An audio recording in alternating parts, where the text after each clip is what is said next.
مجھے ہمیشہ اپنی امی سے یہ شکایت رہی کہ وہ مجھ سے زیادہ بھائی سے پیار کرتی ہیں۔ امی کے ساتھ سونے کی بات آئی تو دونوں کی ضد میں جیت بھائی کی ہوئی۔ کھانا کھلانے کی باری آئی تو پھر سے وہی ضد اور جیت پھر بھائی کی۔ تب میں ناراض ہوتی تو اماں مجھ سے ہمیشہ یہی کہتی، بیٹا بیٹیاں ضد نہیں کرتی، وہ بات مانتی اچھی لگتی ہیں۔ اس وقت میں سوچتی تھی کبھی اچھی بیٹی نہیں بنوں گی، بات نہیں مانوں گی، بہت ضد اور بدتمیزی کروں گی، اور ایسا ہی ہوا۔ میں وقت کے ساتھ ساتھ بہت خود سر، ضدی اور ڈھیٹ سی ہو گئی، کسی کی نہیں سنتی۔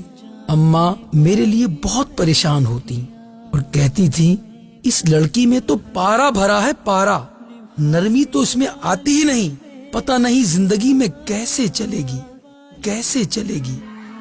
اماں گھر میں لڑکیوں کو قرآن پڑھایا کرتی تھی تو میں ان سے کہتی، آپ کیوں پڑھاتی ہیں؟ یہ لوگ اپنی ماں کے پاس کیوں نہیں پڑھتی؟ تو کہتی، میں ان کو پڑھاتی ہوں، یہ میرے لیے صدقہ جاریہ بن جائیں گے۔ میں نے کبھی نہیں سوچا کہ صدقہ جاریہ کیا ہوتا ہے۔ جب محلے میں کسی کے انتقال کا اعلان سنتی، فوراً کام کاج چھوڑ کر قرآن پاک لے کر بیٹھ جاتی۔ میں پوچھتی، آپ کو کیا پتا کس کا انتقال ہوا ہے؟ اور انتقال ہونے والے کو کیا پتا کہ آپ کون ہیں؟ تو بڑی محبت سے کہتی، اللہ کو تو پتا ہے نا، جب میں کسی کو ایصال ثواب کروں گی، میں کسی کو پڑھ کر بخشوں گی تو کوئی مجھے بھی بخشے گا، کوئی میرے لیے بھی ایصال ثواب کرے گا۔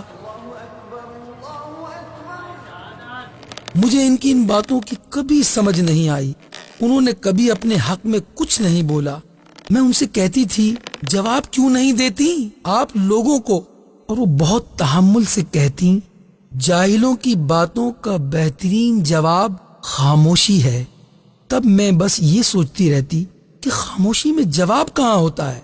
یہ ان کا معمول رہا، ہر مہینے کے شروع میں چاول بنا کر محلے کے بچوں کو کھلا دیتی۔ اس پر بھی میرا ان سے جھگڑا ہوتا کہ اتنے بچوں کو گھر بلا لیتی ہو، ہنگامہ مچ جاتا ہے، ان کے گھروں میں بھجوا دیا کرے نا۔ تو بہت پیار سے کہتی، یہ نابالغ گناہوں سے پاک ہوتے ہیں۔ وہ ایسی ہی تھیں، کبھی کسی سے شکایت نہیں کرتی، ہر تکلیف خاموشی اور صبر سے برداشت کر لیتی تھی۔ پھر وہ بیمار ہو گئیں، معلوم ہوا انہیں کینسر ہو گیا، اور وہ بھی لاسٹ سٹیج کا۔ ان کو کھانا کھلانا، پٹی کروانا، کپڑے بدلوانا، سب کام کر کے جب ایک دن فارغ ہوئی تو ان کو دیکھا ان کی آنکھوں میں آنسو تھے۔ میں نے پوچھا، کیا ہوا ماں؟ تو کہتی ہیں، شکر ادا کرتی ہوں رب کا کہ بیٹی دی ہے، اگر نہ ہوتی تو کون سنبھالتا مجھے؟ مجھے لگا کہ میری ساری بچپن کی شکایتیں ختم ہو گئیں۔ اماں کو محبت تھی مجھ سے، یہ محبت ہی تو تھی کہ رات بھائی کو لے کر سوتی تھی اور صبح وہ میرے پاس سے اٹھتی۔ یہ بھی تو محبت ہی تھی کہ بھائی کو پہلے کھانا کھلانے کے بعد وہ پلیٹ اٹھائے میرے پیچھے پیچھے پھرتی رہتی، میرے نخرے اٹھاتی، اور جب ابا کہتے ہیں رابی سے کام کروا لیا کرو، تھک جاتی ہو اب تم، تو کہتی نہیں، میری بیٹی کے ہاتھ خراب ہو جائیں گے۔ یہ بھی تو محبت ہی تھی۔ اور وہ پھر چلی گئی ہمیشہ کے لیے۔ آپ کے جانے کے بعد میری ماں، کوئی تبدیلی نہیں آئی مجھ میں جیسے پہلے ہنستی تھی اب بھی ویسے ہی ہنستی ہوں۔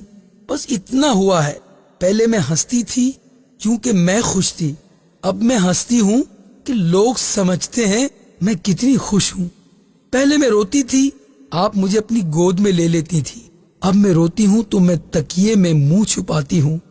پہلے جب اسکول سے گھر آتی تھی آپ مجھے دروازے پہ ملتی تھی، اب دروازہ بند ملتا ہے۔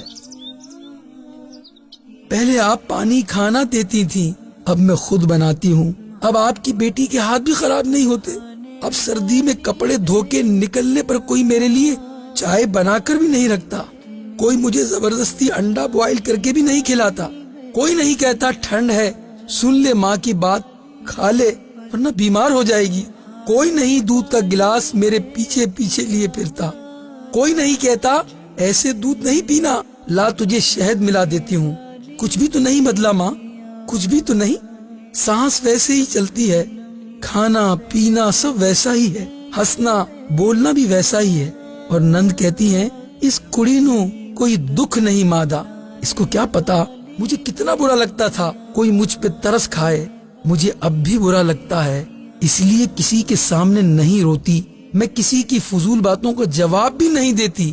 آپ نے کہا تھا نا کہ جاہلوں کی باتوں کا بہترین جواب خاموشی ہے۔